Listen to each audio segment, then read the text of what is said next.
I remember the day clearly, standing in the middle of our kitchen, my phone pressed tightly against my ear, my voice trembling as I tried to reason with the caller.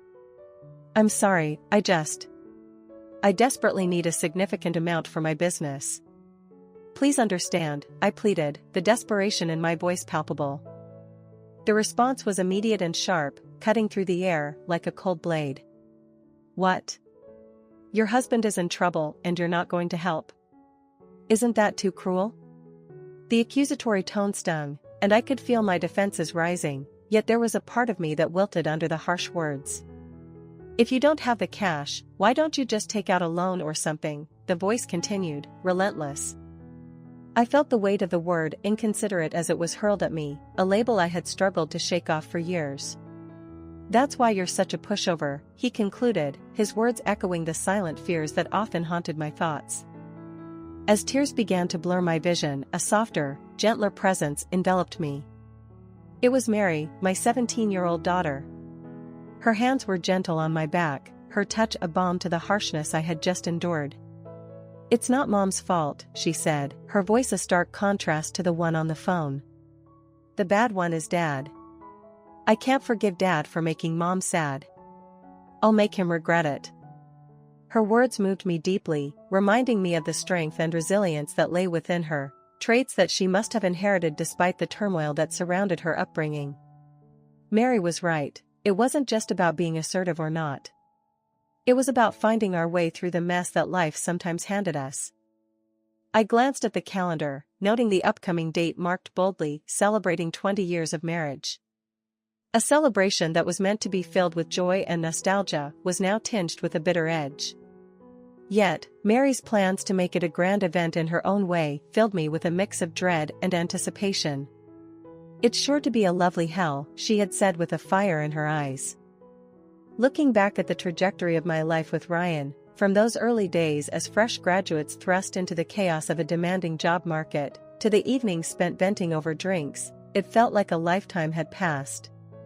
Ryan had once been my rock, the person who understood and shared the struggles. It was in those moments of shared vulnerability that our love had blossomed, a love that I believed was built on mutual respect and understanding. Yet here I was, decades later, questioning the very foundation of our relationship. Was it all just a facade? Or had we changed so irrevocably that the people we were now were strangers to those who had fallen in love all those years ago? These thoughts swirled in my mind as I prepared to face whatever came next, bolstered by the strength I saw in my daughter, and a resolve to find a way through the impending storm. I still remember the overwhelming mix of pride and relief when the pediatrician announced Mary's IQ results. "Kelly, Mary's IQ is 170. It turns out Mary is what you'd call gifted." The word gifted echoed in my mind, redefining every moment of concern and confusion we had experienced up to that point. In those early years, Ryan and I were so enamored with our little girl. We reveled in her every movement, her every expression, always pointing out how much she resembled me. "Wow, doesn't Mary look just like me? Look, she's making the same faces I did when I was a baby," Ryan would say with a smile that lit up the room. He was so proactive as a father, always eager to expose Mary to the world's beauty. We took countless trips to places rich in scenery, hoping to instill a sense of wonder in her. But as Mary grew and her unique traits began to manifest, our simple joys were occasionally shadowed by subtle concerns.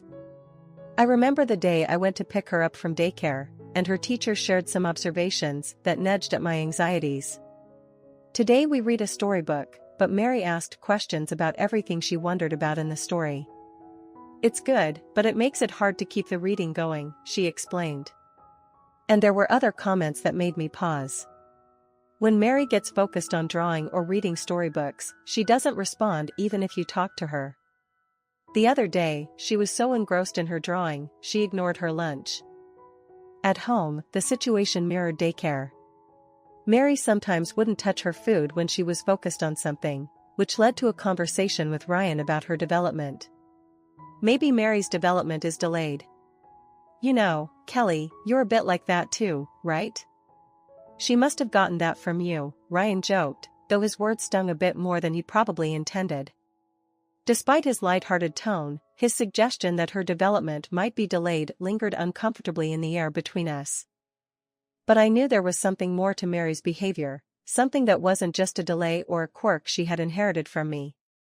Her intelligence, her depth of curiosity, and her intense focus were signs of something extraordinary, not a deficit. Holding the referral letter from our pediatrician tightly in my hand, Mary and I went for the tests at the specialized hospital. Sitting in the waiting room, watching her quietly flip through a book, the depth of her focus was more apparent than ever.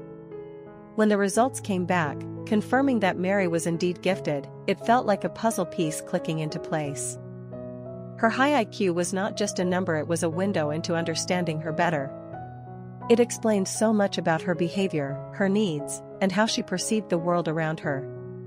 It was a turning point for us, a moment that required a shift in how we approached parenting her. Mary wasn't just the little girl who looked like me and made funny faces, she was a gifted child who would need more from us than we had previously realized. I always knew that children like Mary existed, the kind you read about in magazines or see featured in news segments, prodigies, gifted beyond their years. Yet, it never crossed my mind that my own daughter would be one of them. The realization was both a source of immense pride and a torrent of worries. After the tests, the doctor took the time to explain Mary's giftedness to her in a way she could understand. Mary just listened quietly, absorbing everything with a thoughtful, I wasn't sure she fully grasped the magnitude of what that meant, but on our way home from the hospital, she squeezed my hand, looked up at me, and said, "Mom, don't tell Dad, okay?" At just 6 years old, Mary seemed to have a deep understanding of her situation. She had overheard enough to know that gifted children process things differently, and perhaps she sensed how this news might affect our family dynamics. When Ryan and I had reached our 10th year of marriage, he made a significant career decision. He announced he was leaving his stable job to start his own business. "Your dad built his company from scratch, right? I want to do the same," he explained enthusiastically, even seeking advice from my parents.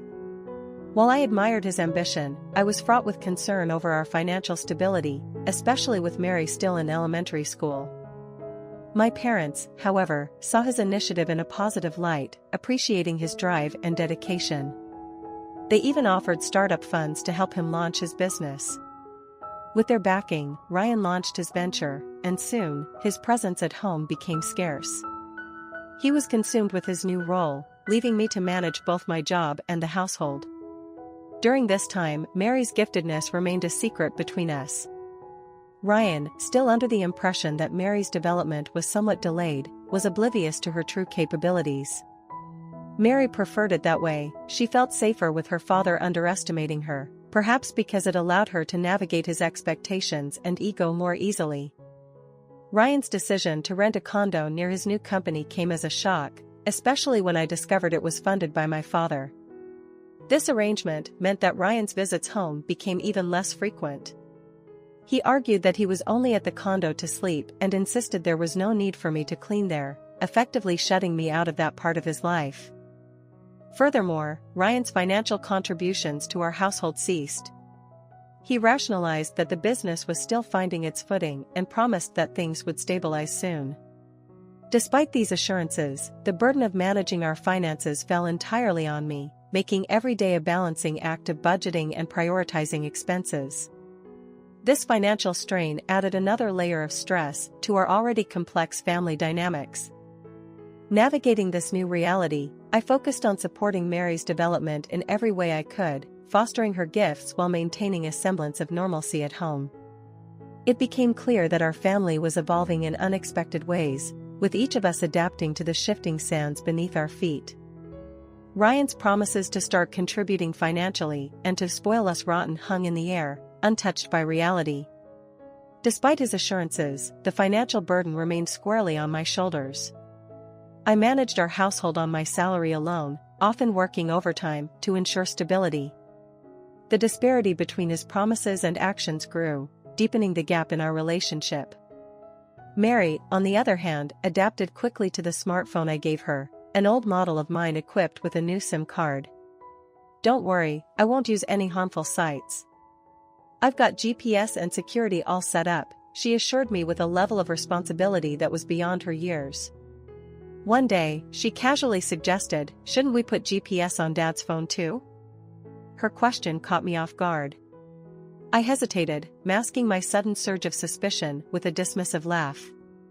"Dad's just living between the company and the condo, sometimes he comes home, but that's like once a month, right? What's the point of putting GPS on Dad's phone?"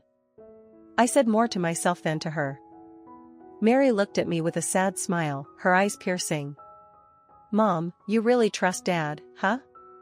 It was a moment of clarity, realizing how sharply attuned she was to the nuances of adult worries, despite her young age. I reassured her, perhaps more to reassure myself, "It's okay, Mom and Dad really do understand each other." Yet, inside, my insecurities gnawed at me. I wondered about Ryan's activities and whereabouts when he was away from home. His decision to live apart for most of the time under the guise of business necessities made me question the solidity of the foundations upon which our marriage stood. As time sped by, marking 20 years of our marriage and a decade since Ryan's, Mary grew into a young woman of 17. She had always been superior in intellect to her peers, but she chose to attend a local high school over a more prestigious institution. This decision reflected her understanding of herself and her environment. Mary had always been cautious about standing out too much, preferring to blend in and maintain peace rather than confront or challenge. Mary's aspirations, too, were a blend of her intellect and her personal inclinations. She expressed a desire to either become a lawyer or a mystery writer. "It suits my dreams better," she'd say, content with her path, seemingly unbothered by the more ambitious routes she could have taken.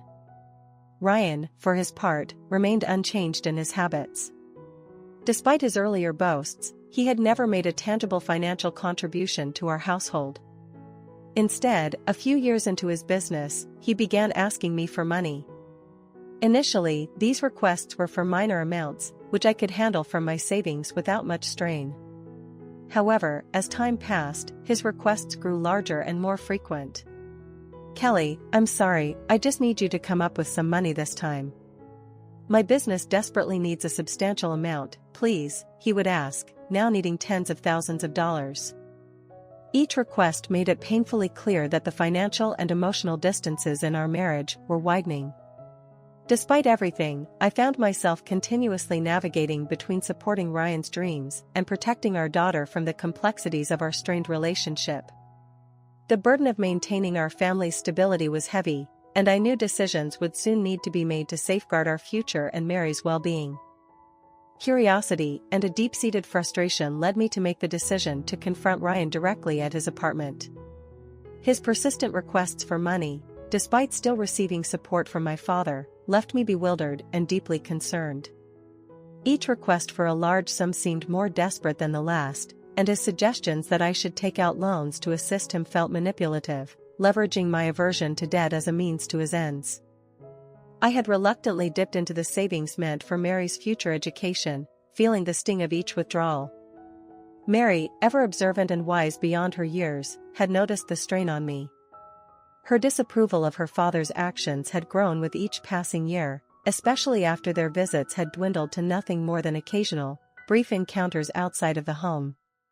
"Mom, I think you should really think about what's going to happen with Dad and you in the future. No matter the outcome, I'll stick by you, so don't worry," she had said with a maturity that both comforted and saddened me. The drive to Ryan's condo was filled with mixed emotions. The silent streets of the holiday morning seemed to echo the turmoil within me. I rehearsed what I would say, how I would confront him about the financial strain he was placing on us and the emotional distance that had grown between us. My heart raced as I parked the car and approached the building. Ryan's condo, a modern, somewhat impersonal space, was on the 3rd floor. I took the stairs to avoid the delay of the elevator, my determination mounting with each step. I reached his door and paused, taking a deep breath before knocking firmly. The door opened, and there he was, looking surprised but not entirely shocked to see me. "Kelly? What are you doing here?" he asked, his voice cautious. "I need to talk to you, Ryan." "It's important," I said, stepping into the condo before he could object. The interior was as I had imagined, neat, practical, with little personal touch. It was clear he didn't spend much time here beyond the necessities of sleep and escape from his business stresses. "Ryan, we need to discuss the financial demands you've been making. I can't keep using our savings, Mary's savings, to fund your requests. It's not sustainable, and it's not fair to her or to me," I began, trying to keep my voice steady despite the emotional weight behind my words. Ryan's expression shifted, a mix of defensiveness and guilt passing over his features. "Kelly, I know it's been tough. But the business, it's just about to turn a corner.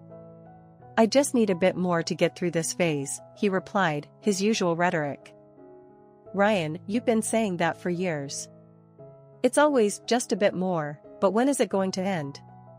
We're barely holding on, and you're not even here to see the impact it's having on us. Mary and I are practically living on our own. You're missing everything, and for what? I came here today to tell you that this can't continue. We need to find another solution," I stated, the finality in my voice surprising even myself. The conversation that followed was long and fraught with tension. Ryan tried to justify his actions, citing pressures and potential breakthroughs, but the reality was clear. We were at a crossroads, and something had to change. As I left his condo, I felt a mixture of relief and apprehension. The future was uncertain, but at least the truth had been laid bare.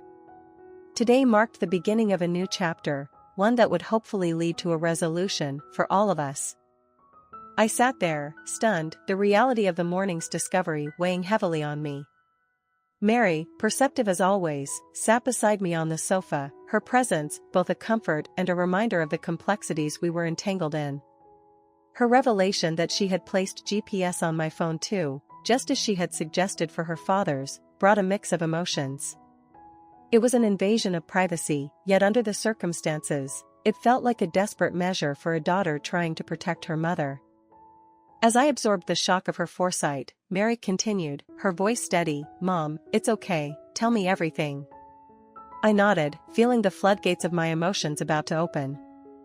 "Dad took me out a lot when I was little," Mary began, her eyes distant as she recalled memories that seemed almost too clear for someone her age to remember. "I remember being about 2 years old. Dad would take me out in the stroller for walks. He used to say it was to give you a break since you were tired from taking care of me every day." The pieces began to fall into place, painting a picture of a life that had been a lie in some ways. Ryan, whom I had believed was simply being a devoted father, allowing me moments of rest, had been using those times for something else entirely. "But, Mom, I remember that day clearly. There was a woman with him, someone I didn't know," Mary continued, her voice slightly shaking. "I didn't understand then, but I remember her now from this morning. The same woman answered the door at Dad's condo." The revelation hit me like a physical blow. Not only had Ryan been unfaithful, but he had also involved Mary in his deceit, however unknowingly, from such a young age. The thought of how many times Ryan might have done this without my knowing was overwhelming. I took a deep breath, trying to steady my emotions. "Mary, I'm so sorry you had to remember that, and for today. I found out the truth, yes. I saw her," I admitted, feeling a mix of relief and despair at sharing this with my daughter. It was clear now that Ryan's infidelities weren't just a fleeting mistake, but a prolonged betrayal that involved another life entwined with his. Mary took my hand, her grip firm and reassuring. "Mom, I've seen how hard you've worked to keep everything together. It's not fair to you. What are we going to do about Dad?" Her question hung in the air, demanding a decision that I wasn't quite ready to make yet. The comfort of her support gave me strength, but the path forward was murky. How could I decide what to do next when every option seemed filled with potential hurt? "Mary, I need some time to think about everything. This is a lot to process, and whatever decision we make, I want to make sure it's the right one for both of us," I said, trying to sound more certain than I felt. Mary nodded, her maturity in that moment making her seem far beyond her 17 years. "Okay, Mom. I'm here, no matter what happens. We'll figure this out together." As Mary spoke, I felt a small surge of resolve. Whatever came next, I knew we would face it as a team. Ryan's actions had altered the course of our family's life, but in this moment of raw honesty and connection, I felt the first stirrings of hope that maybe, just maybe, we could navigate this storm and come out stronger on the other side.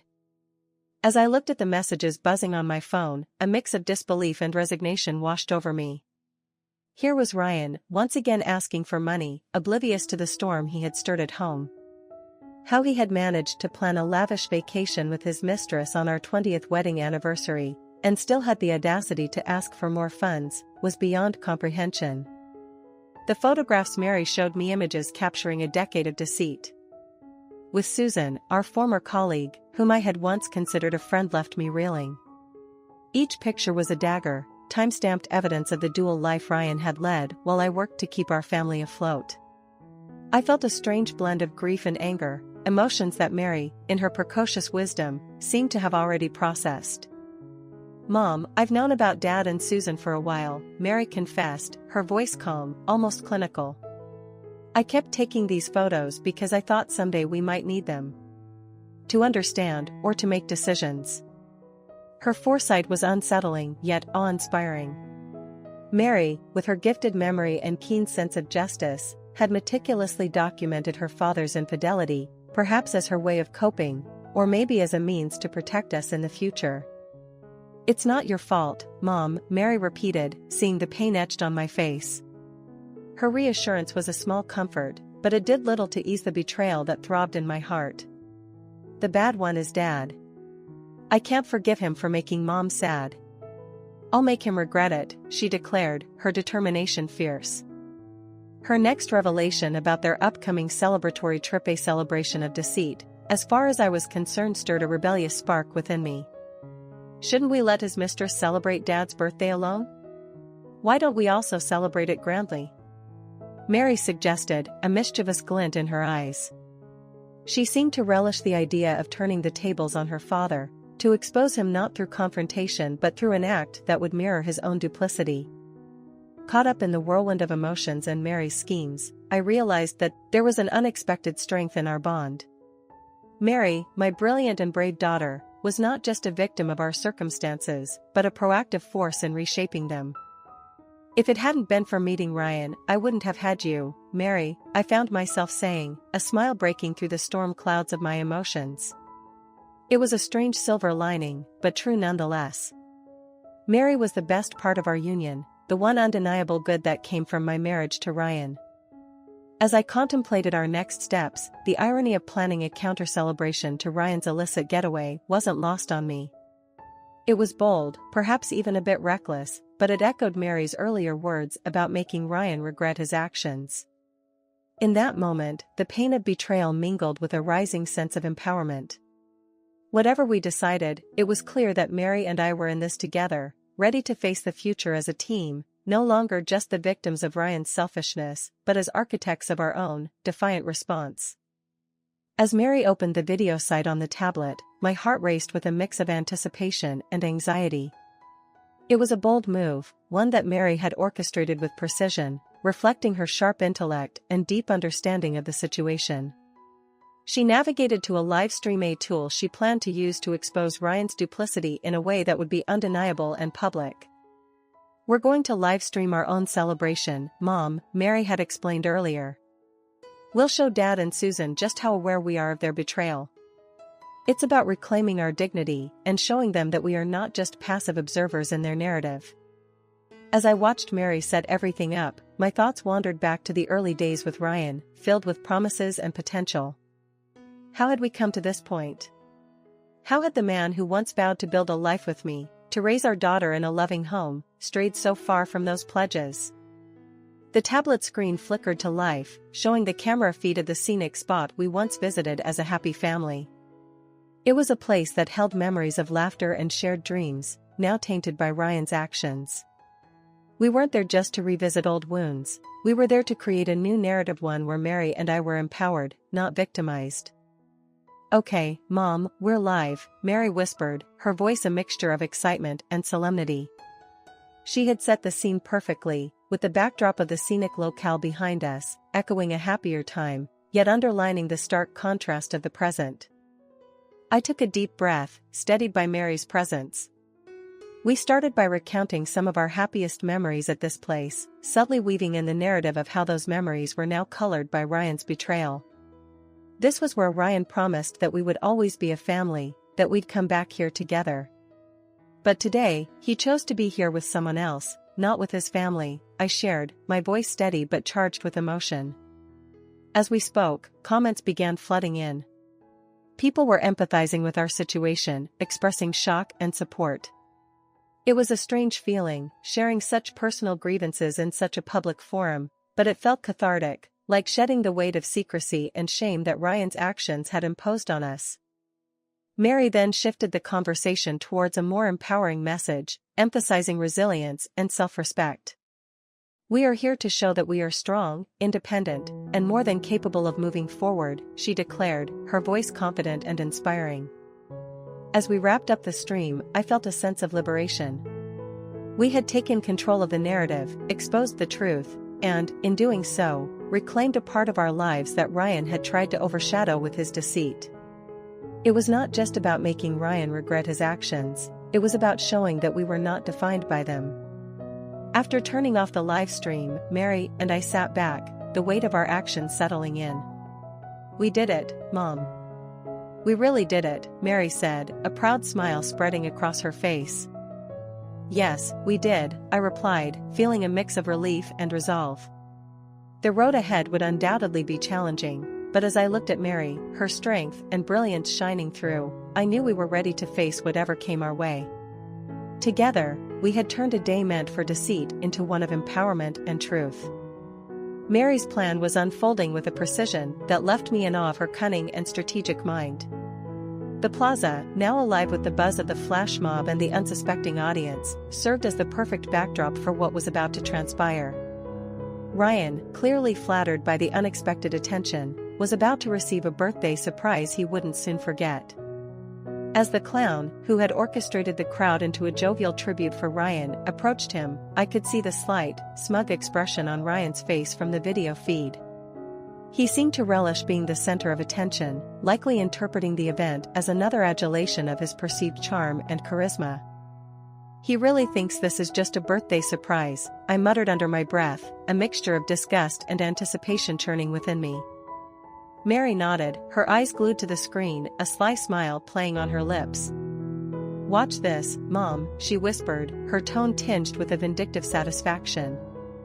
The clown, now standing right in front of Ryan and Susan, made a show of the moment, enhancing the theatricality with every gesture. With a flourish, he presented Ryan with the bouquet, which Ryan accepted with a baffled but pleased laugh. The crowd's applause peaked, adding to the spectacle. Happy birthday, the clown boomed into the microphone, and the crowd echoed his sentiment, some laughing and cheering, drawn into the celebrative atmosphere. But the real twist came when the clown reached into his coat and pulled out an envelope, dramatically waving it before handing it to Ryan. The gesture caught Ryan off guard, his expression shifting from delight to confusion.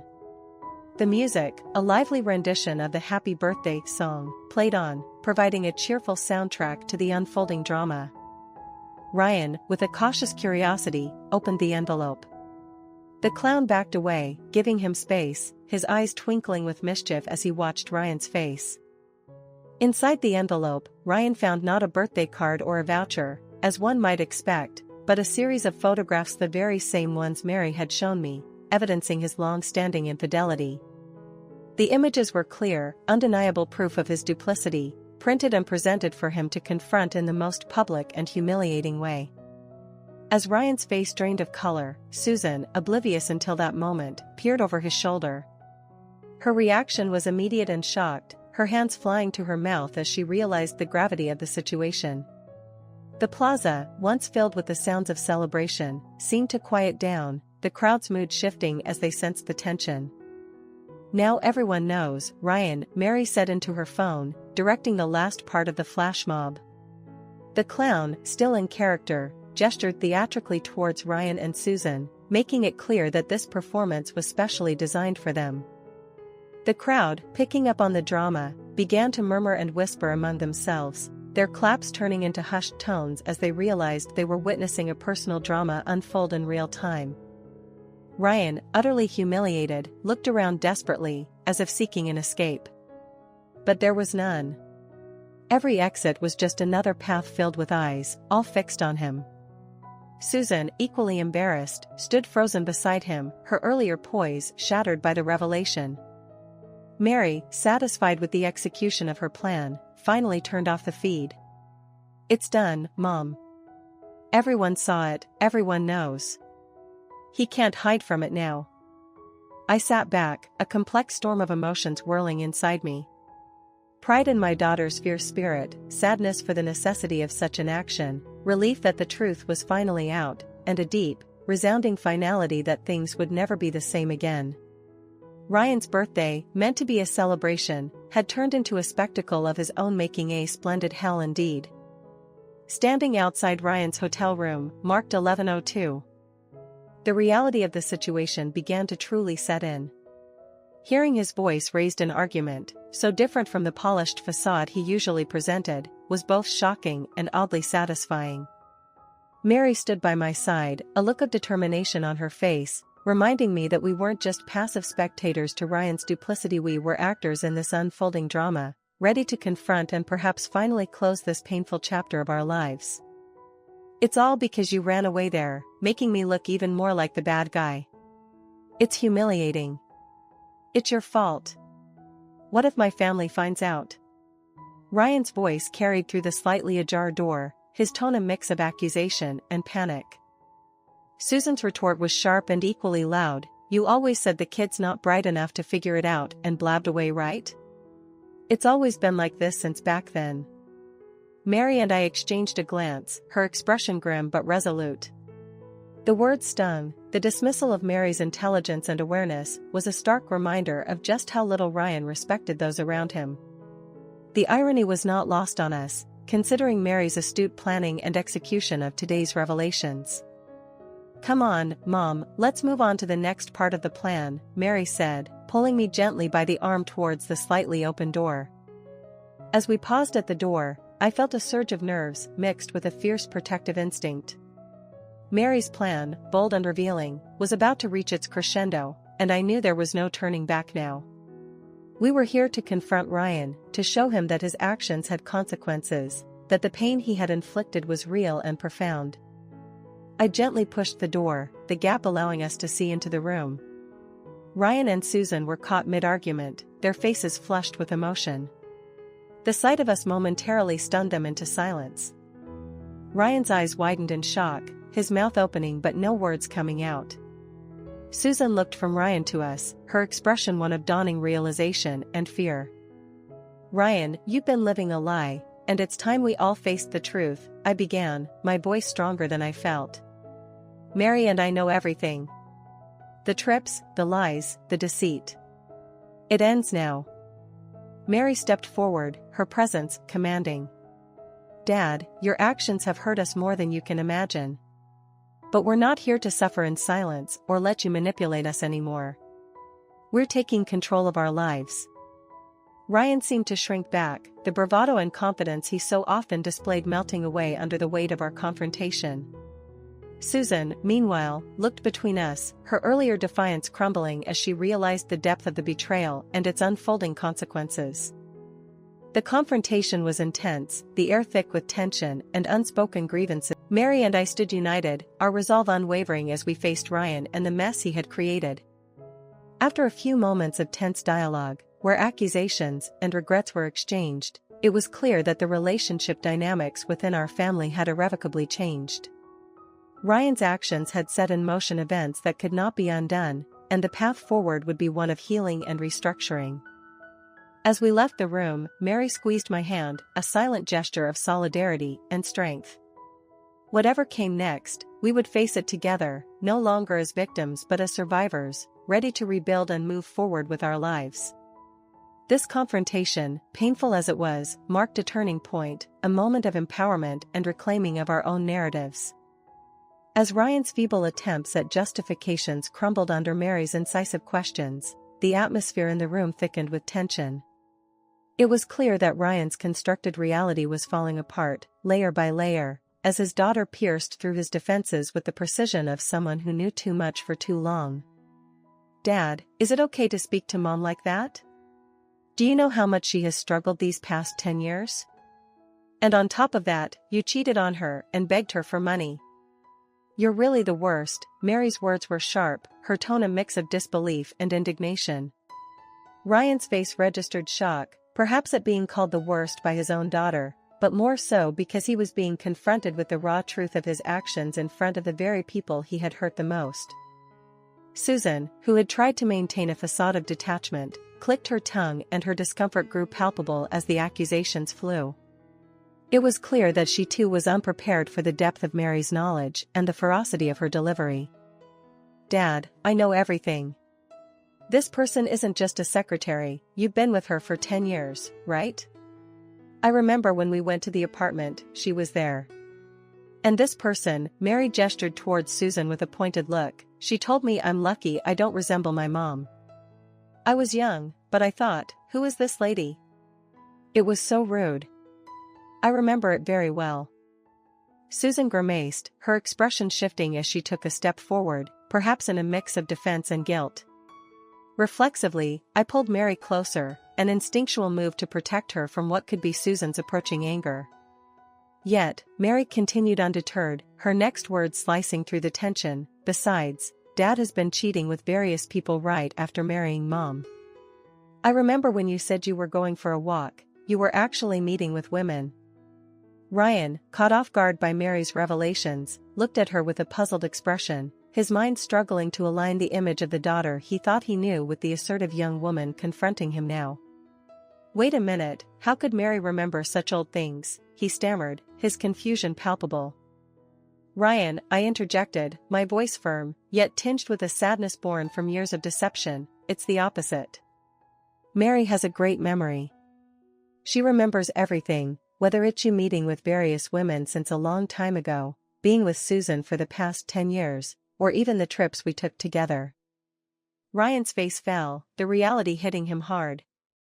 His earlier posture of denial and dismissiveness evaporated as he finally saw Mary not as the small, oblivious child he had long underestimated but as the observant, intelligent individual she had always been. The narrative he had constructed around his secret life was unraveling fast, and with it, any remnants of respect Mary and I might have still harbored for him. The confrontation was not just a revelation of Ryan's failings, but a cathartic release for Mary and me. We had carried the weight of his secrets and lies for too long, and in revealing them, we were not just exposing Ryan but freeing ourselves from the shadows of his deceit. The room felt smaller, the air charged with the heavy, undeniable truth that things would never be the same again. As Mary and I left Ryan there, sobbing and broken in the realization of everything he had lost, a profound sense of closure washed over me. The confrontation had been arduous, filled with painful revelations and harsh truths. I felt a mix of relief and sorrow not just for what our family had been through, but also for Ryan, who had finally come to understand the gravity of his actions. Mary, ever my anchor throughout this tumultuous revelation, held my hand tightly as we exited the hotel room.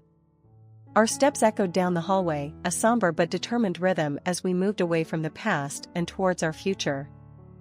"I'm proud of you, Mom," Mary said softly as we waited for the elevator. "For standing up for yourself and for us.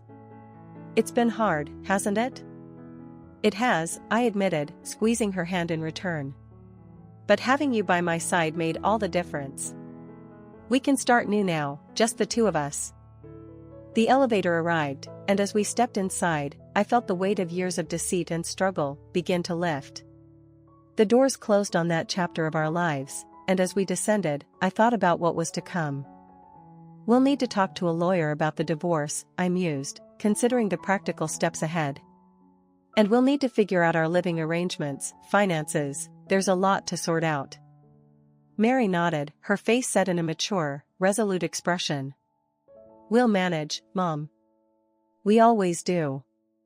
And maybe now, without all the lies and the stress, we can actually enjoy our lives." I smiled at her, proud of the strong, wise young woman she had become. Despite the chaos Ryan had brought into our lives, he had inadvertently given me the greatest gift in Mary. Her strength and clarity in the face of such betrayal were beyond her years, and I knew that together, we could face anything. As we left the building, the fresh air felt like a new beginning. The sun was setting, casting long shadows and warm light across our path.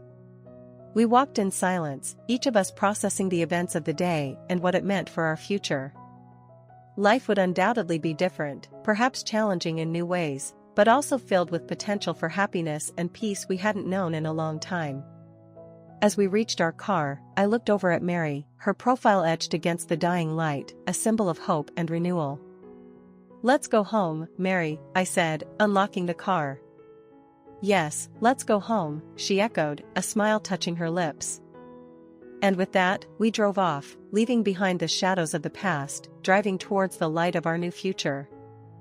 As Mary and I sat down at the dinner table, the aroma of freshly cooked bacon pasta filled the air, a comforting and familiar scent that almost made us forget the tumultuous events that had unfolded over the past few weeks. The pasta was perfect, each bite reminding me of simpler times when our lives weren't entangled in the chaos Ryan had caused. I watched Mary as she navigated the conversation away from the heavy topics, her maturity and insight shining through even in casual dinner talk. "Mom, we've had quite the journey, haven't we?" she said with a wry smile, twirling her fork in the pasta. "Yes, we certainly have," I replied, grateful for her resilience and presence. "It's strange to think about everything that's happened, but I feel lighter somehow, knowing that we're moving forward on our own terms." Mary nodded in agreement. "I feel the same way. It's like we're finally able to breathe again without that constant weight on our shoulders." The conversation shifted to lighter topics, and we discussed our plans for visiting my parents soon. They had been incredibly supportive through everything, and I knew they were eager to spend some time with us, especially Mary. My father, despite everything, was keen on taking legal action against Ryan, not just for the betrayal, but to ensure that his deceit didn't go unpunished financially. "He's already drafting up the claims," I shared with Mary, who listened intently, understanding the gravity of the situation. "Mom, it's good that Grandpa is handling that. Ryan shouldn't get away with what he's done, not after everything," Mary said, her voice firm.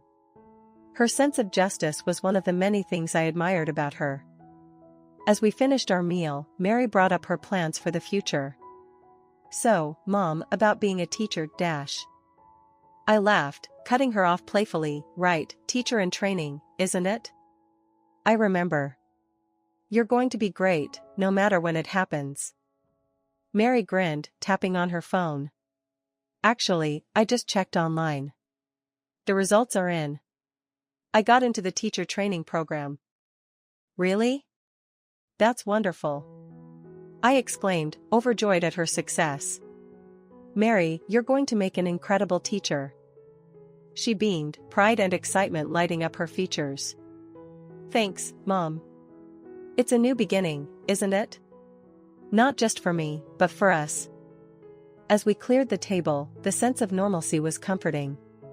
Despite the upheavals, life was moving forward.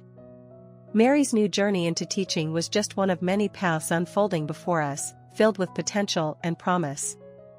The season had indeed turned to spring, symbolizing new beginnings and growth. As we prepared for our visit to my parents and dealt with the ongoing legal matters, I felt a renewed sense of purpose. The challenges we faced had only strengthened our bond, and I knew that together, Mary and I could face anything.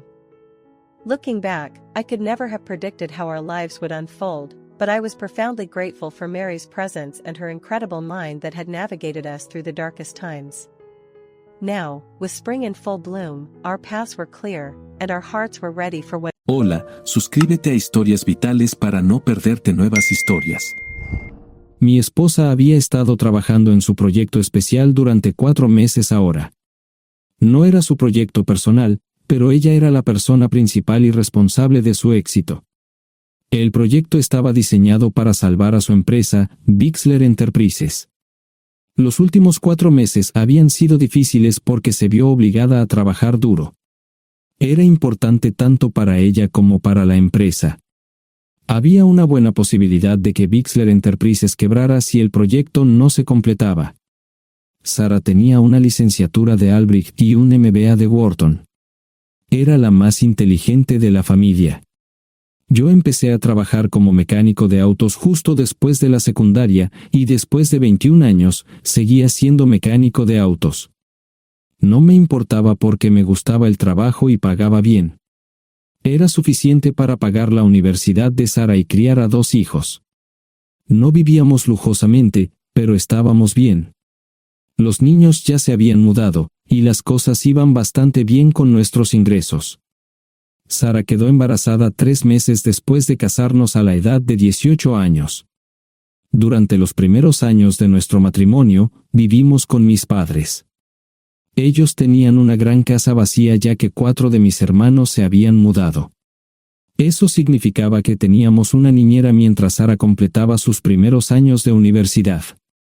Debido a 2 embarazos, la carrera de 4 años le llevó 6 años completarla. Fue difícil, pero lo logró. Siempre tuve trabajo y nunca me faltó trabajo extra si lo necesitaba.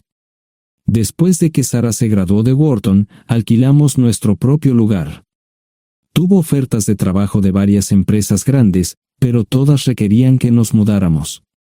A mí no me importaba, pero Sara quería quedarse cerca de casa.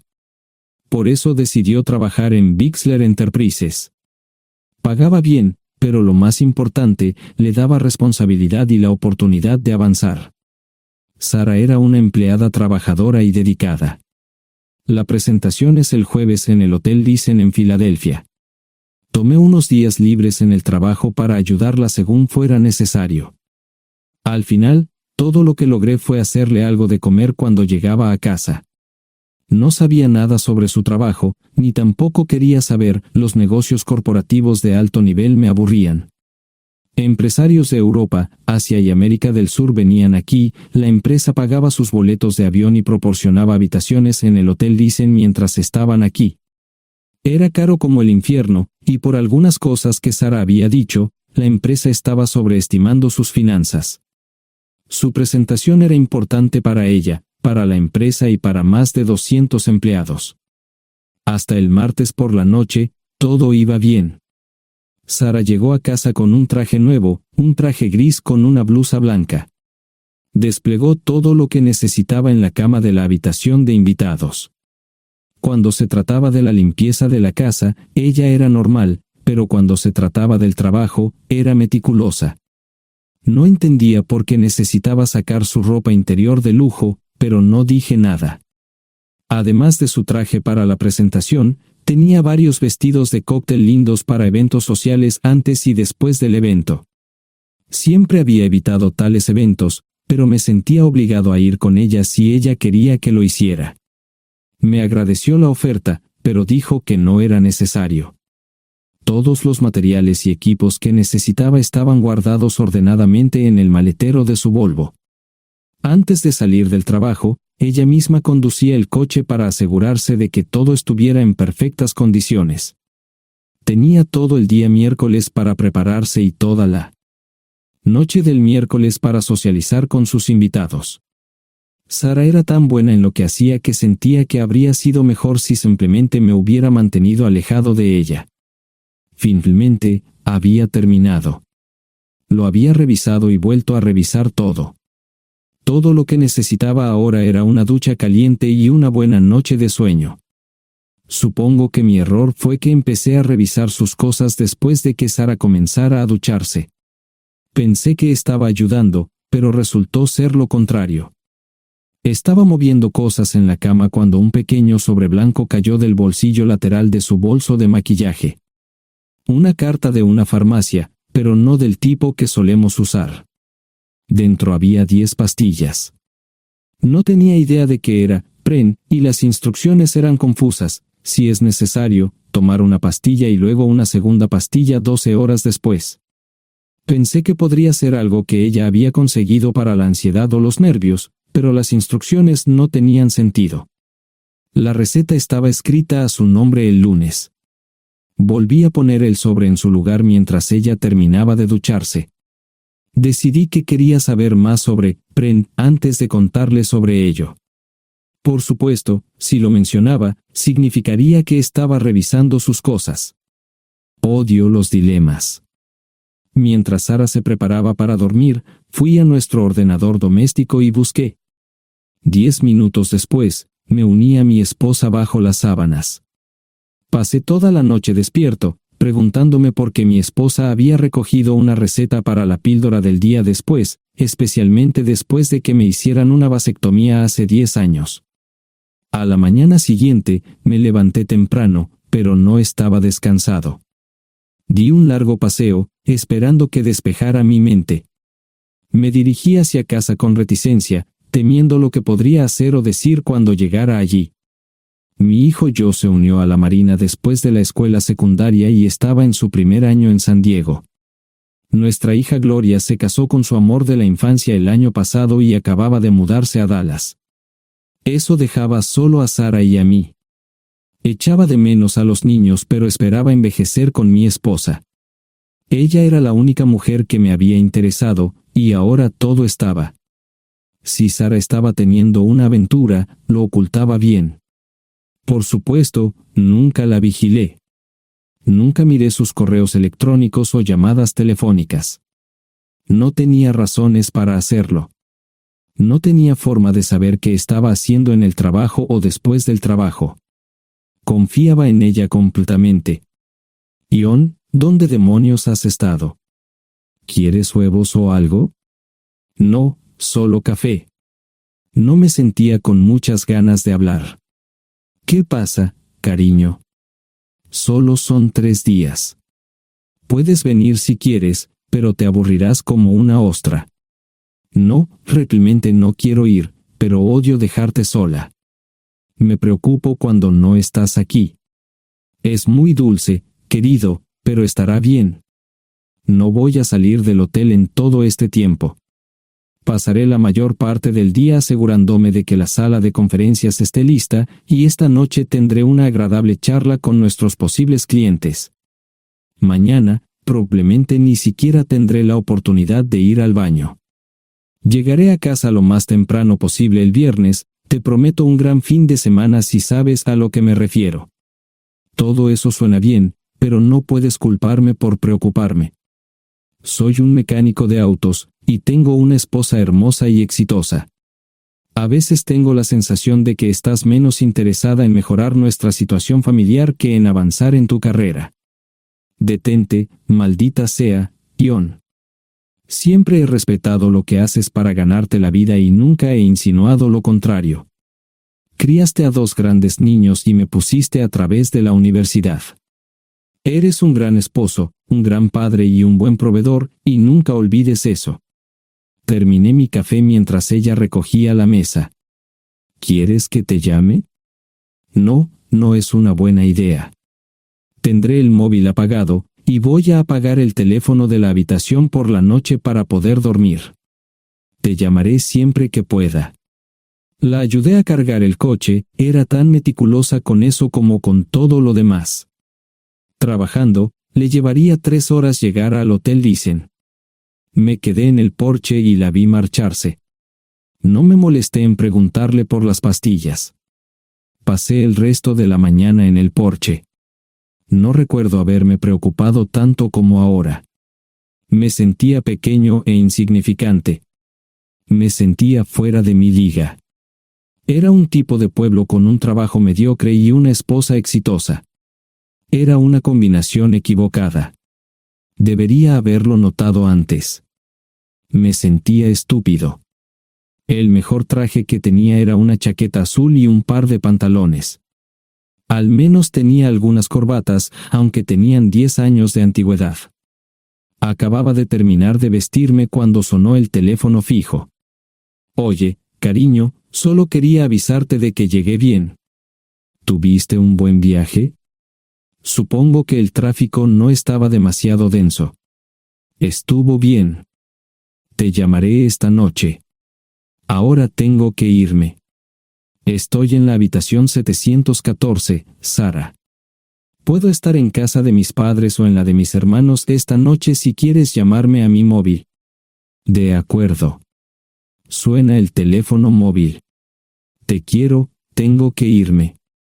Me tomé mi tiempo para llegar a Filadelfia. No fui directo al Listen, primero me detuve y compré un filete con queso. Prometí hacer una larga noche. No estaba seguro de qué iba a hacer. Estacioné en el garaje del hotel y simplemente esperé. Tarde o temprano, tenía que entrar en el hotel. Simplemente no podía decidir cuándo hacerlo. El sonido de mi teléfono celular me ayudó a tomar mi decisión. Ion, solo quería avisarte de que todo se ha arreglado. Ahora voy a bajar para encontrarme con algunas personas y cenar. No olvidaste nada, ¿verdad? No, todo está bien.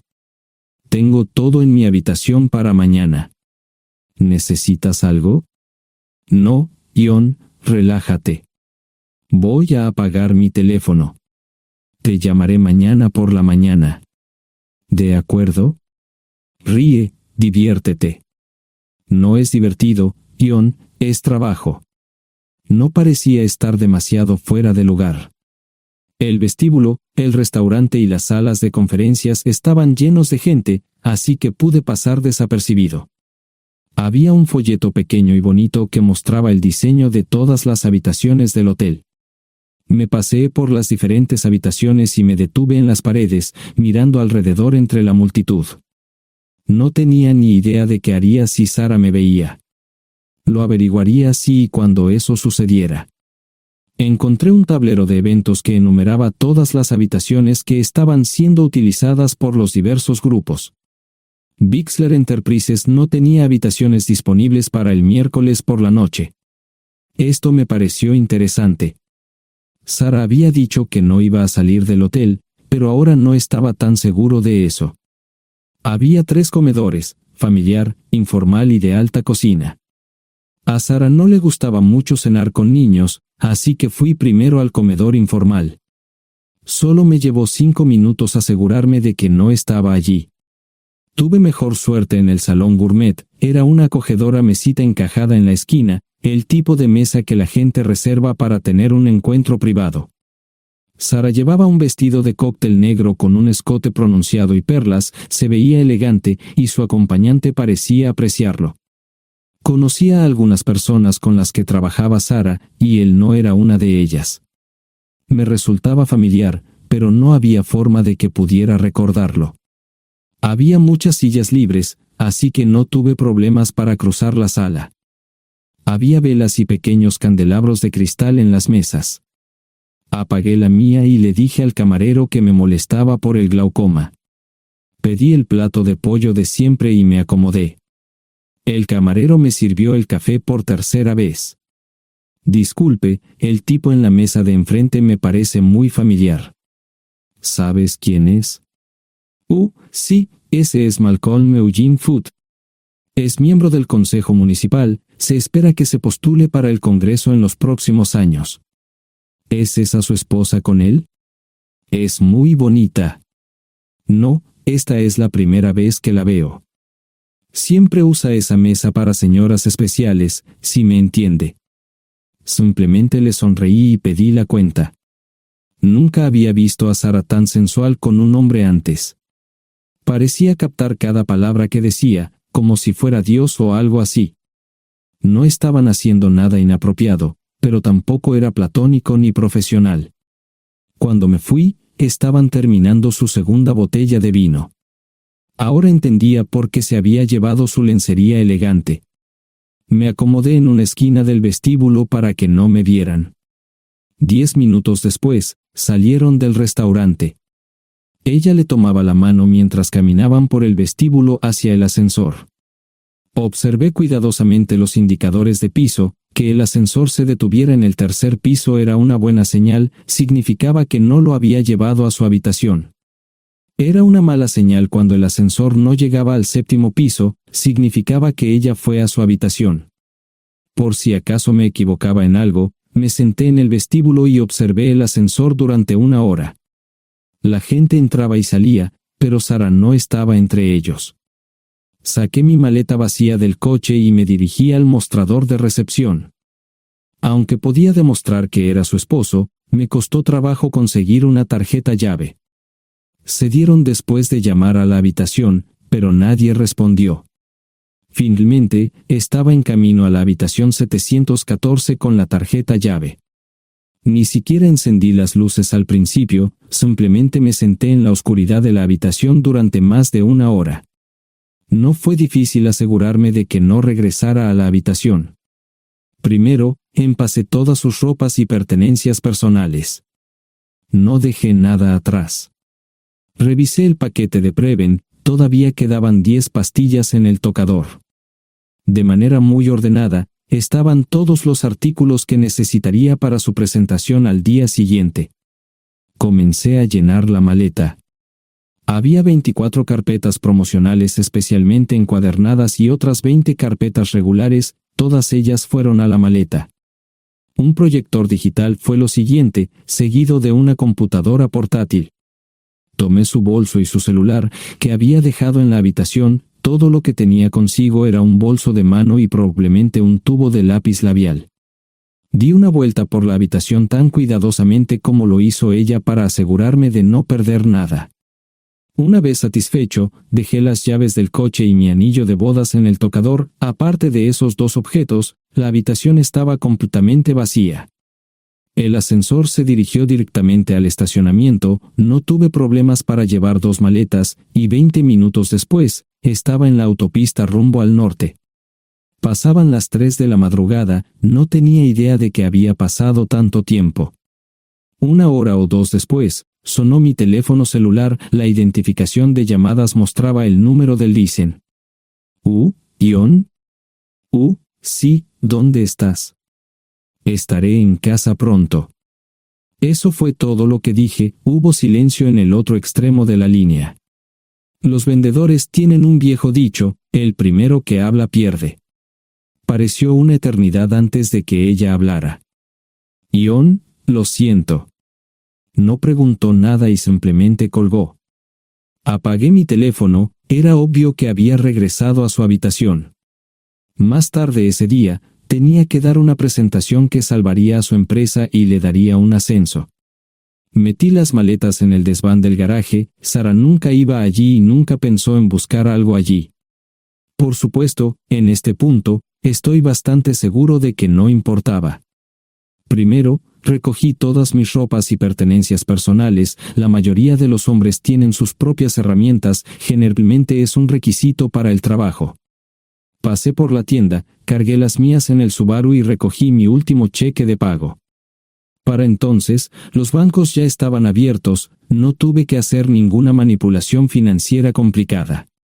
Simplemente retiré todo el dinero de mis cuentas. Almorcé en Hagerstown, Maryland.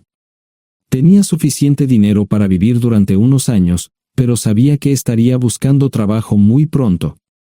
Sara y yo éramos parecidos en eso de que a ambos nos encantaba trabajar. La voy a extrañar. Pasé un par de horas en las cuevas del Uray y alquilé una habitación cerca de Whitewell. No tenía idea de qué iba a hacer. Era sábado, y me encontré sentado en el acuario de Chattanooga, observando la naturaleza que nunca había visto antes. Pasé unas horas simplemente relajándome y decidí que era un buen lugar para estar. Compré un pase anual para el acuario y, para la hora de la cena, tenía un lugar donde quedarme.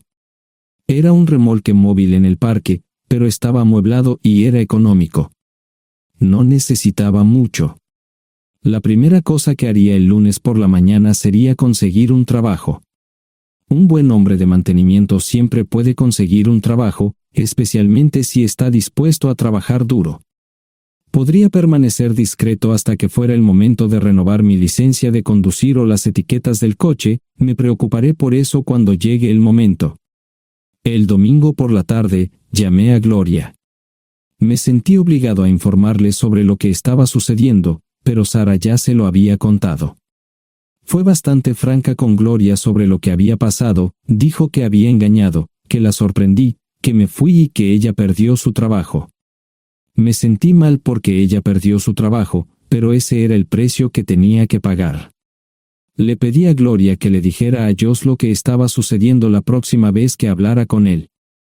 También le dije que la llamaría aproximadamente una vez al mes para verificar cómo iban las cosas. No le dije dónde estaba. Para el mediodía del día siguiente, tenía un trabajo. En realidad, estaba a poca distancia del parque de remolques, con el Waffle House a mitad de camino. ¿Qué más podría querer un hombre? No sé cómo manejaron el papeleo, pero me estaban pagando $20 por hora sin hacer preguntas. Estaba feliz, y ellos también. Ni siquiera tendría que tocar el dinero que traje conmigo. Unos 2 meses después, Gloria me informó que Sara se había mudado de la casa y estaba viviendo con sus padres. Gloria no sabía nada más, pero estaba feliz de que estuviera estable y le estuviera yendo bien.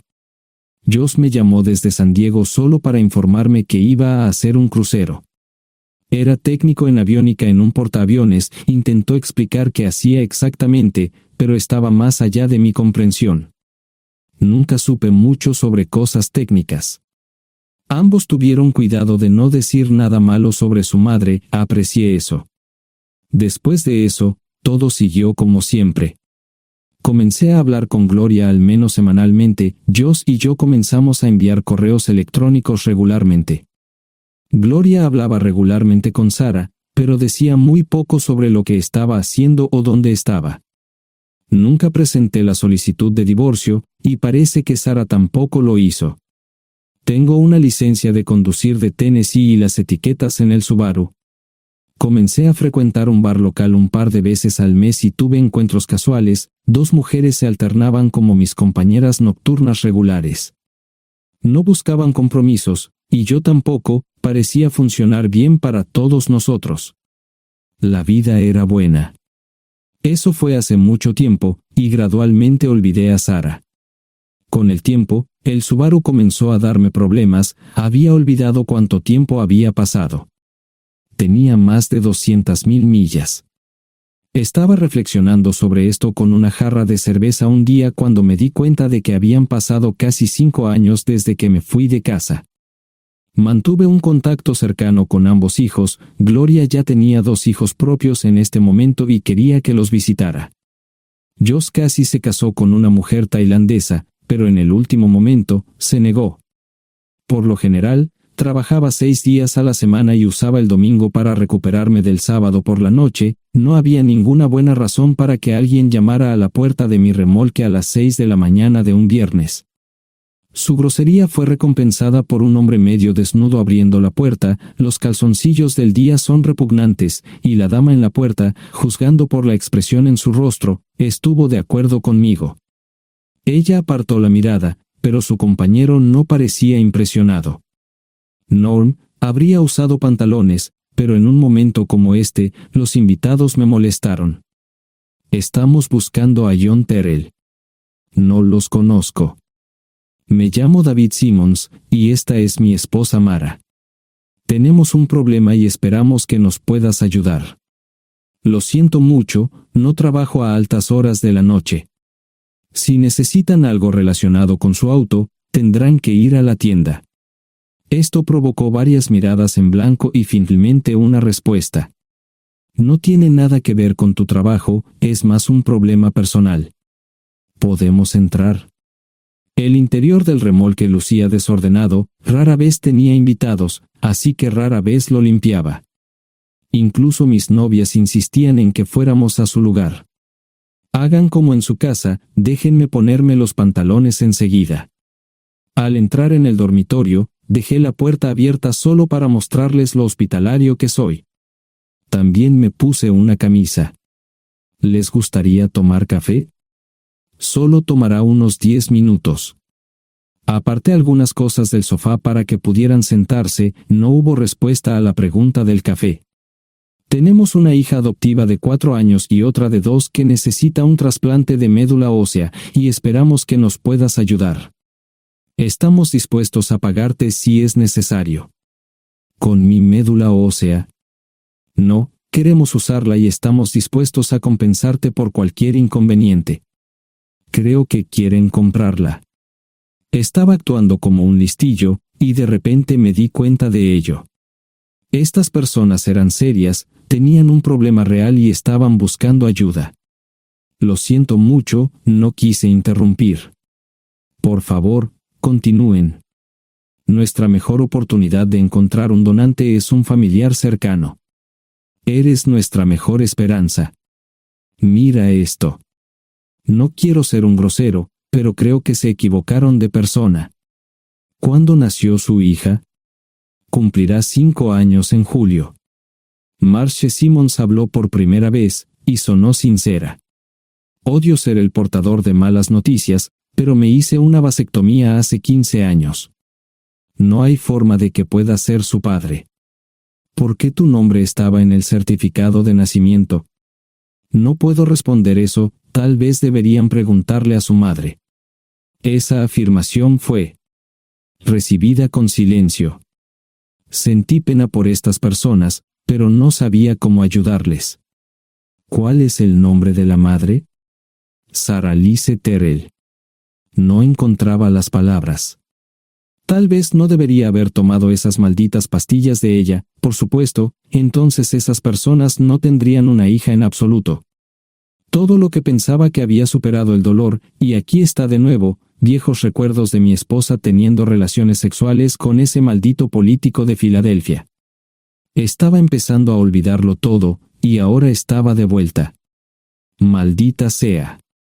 Ahora entiendo y pido disculpas por mi grosería e insensibilidad. Haré todo lo que esté en mi poder para ayudarles. En primer lugar, porque no puede Sara hacerse un trasplante de médula ósea. Médicamente, no puede. ¿Por qué no? Es madre, tiene que ser una donante adecuada. Ella es una donante adecuada, pero está demasiado enferma. Los médicos se negaron siquiera a considerar utilizarla. ¿Enferma de qué? Está muriendo de insuficiencia hepática. Le quedan menos de 6 meses de vida. Esto no tiene sentido. Siempre ha estado perfectamente sana. Además, no creo que un hígado enfermo le impida donar médula ósea. El hospital no aceptará su firma en el formulario de consentimiento. ¿Estás diciendo que hay algo mal en su cabeza? Ambos me miraron en silencio, sabían la respuesta, pero no querían decirlo. En ese momento, no quería que se sintieran aún más incómodos. Hace 10 minutos, no me importaban, pero ahora sentía que tenía que protegerlos y ayudarlos. ¿Cómo sucedió esto? ¿Podría alguno de mis hijos ayudar? Quizás, pero pensamos que eras nuestra mejor esperanza. ¿Por qué no van tras su padre, su verdadero padre? Pensamos que eras tú. No tenemos ni idea de quién más podría ser. Sara no nos dijo nada sobre otro posible padre. De hecho, ella no estaba en condiciones de explicar nada, agregó Mara. Obtuvimos la mayoría de nuestra información de la agencia de adopción. Tuve que preparar café y hacer pis, permítanme un momento. Dejé a mis invitados sentados mientras preparaba el café. Solo tomó unos minutos. Mientras se preparaba, fui al baño, algo que necesitaba hacer urgentemente. Traté de ser discreto, ya había avergonzado lo suficiente a Mara. ¿Dónde viven? En Westchester, Pensilvania. Les haré una oferta. Si les digo quién es el verdadero padre de su hija, deben prometerme que lo perseguirán sin descanso hasta obtener lo que desean. ¿De qué estás hablando? El padre de su hija es un político prominente en Pensilvania. Por supuesto, negará todo y probablemente les proporcionará documentos legales para detener sus esfuerzos. Si acuerdan presionar lo suficiente para que él admita que la niña es suya, podrán avergonzarlo y obligarlo a hacerse un trasplante de médula ósea. Eso es lo que quieren, ¿verdad?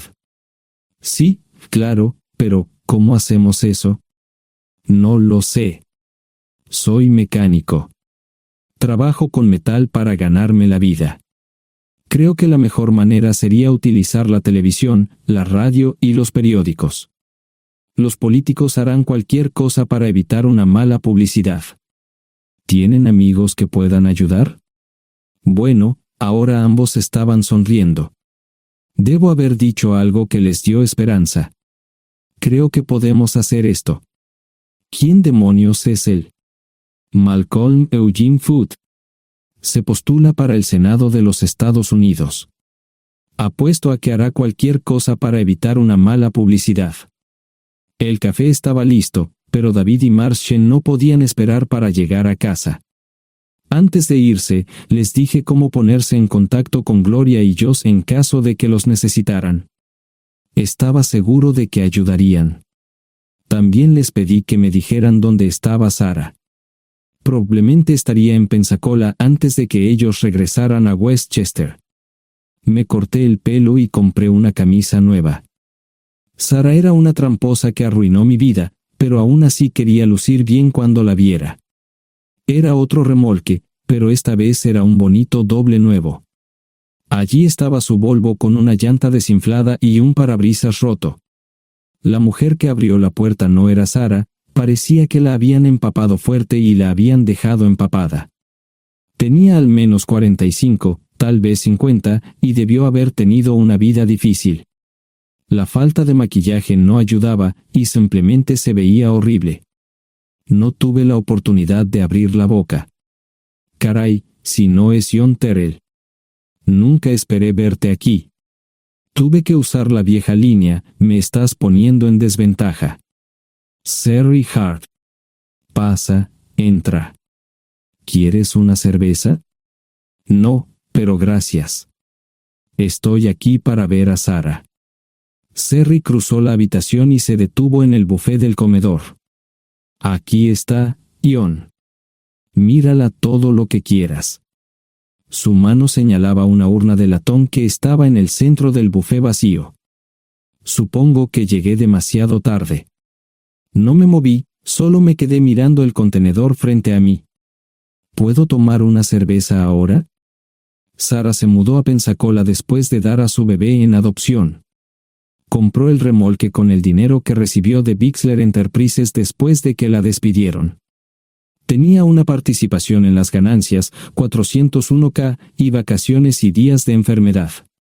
Eventualmente, consiguió un trabajo en una fábrica local de prendas de vestir donde trabajaba en el departamento de envíos. Allí fue donde conoció a Sherry. Sherry alquilaba una habitación de Sarah. Cada centavo que Sarah ganaba iba para el alcohol. Empezó con vino y gradualmente pasó a bebidas más fuertes, las más baratas. Eventualmente, perdió su trabajo debido a su alcoholismo y se vio obligada a usar sus ahorros. Nunca salió con nadie ni salió a ningún lado. Sherry se quedó con ella, pagó sus servicios públicos y compró alimentos que Sarah no comía.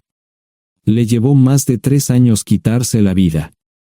Increíblemente, ella tenía un testamento y me dejó un doble remolque y un Volvo. Sherry explicó que Sarah estaba tan angustiada por lo que había hecho que simplemente se rindió. No intentó evitar el embarazo ni siquiera terminarlo. La adopción se había arreglado meses antes de que naciera el bebé. Nunca volvió a trabajar, excepto en los trabajos clandestinos que hacía mal. Sherry dijo que Sarah no parecía tener ambición ni propósito en la vida. Sarah hablaba mucho de mí pero tenía miedo de intentar contactarme. Gloria le dio mi número, pero nunca me llamó. Era como si su aventura de una noche la hubiera lastimado más a ella que a mí. Estuve allí durante 2 semanas y luego vendí el remolque de Sherry por $1 y obtuve $3,000 por el Volvo. 2 días después, estaba en Westchester visitando a mis nuevos amigos David y Marshall. Malcolm Eugene Foote resistió al principio, pero David y Marshall lo presionaron hasta que cedió. Insistió en pruebas de ADN, que demostraron que era el padre. Para salvar la cara, más o menos lo obligaron a someterse a un trasplante de médula ósea, que fue exitoso. La carrera política y la vida familiar de Malcolm no dejaron una impresión favorable. Su caída en las encuestas fue tan rápida que el partido lo reemplazó por otro candidato unos meses antes de las elecciones. Su esposa solicitó el divorcio y fue muy pública al respecto. Sarah y yo estamos viajando ahora a Dallas para ver a Gloria y a mis nietos. No sé cuánto tiempo mantendré a Sarah conmigo, probablemente hasta que tenga a alguien.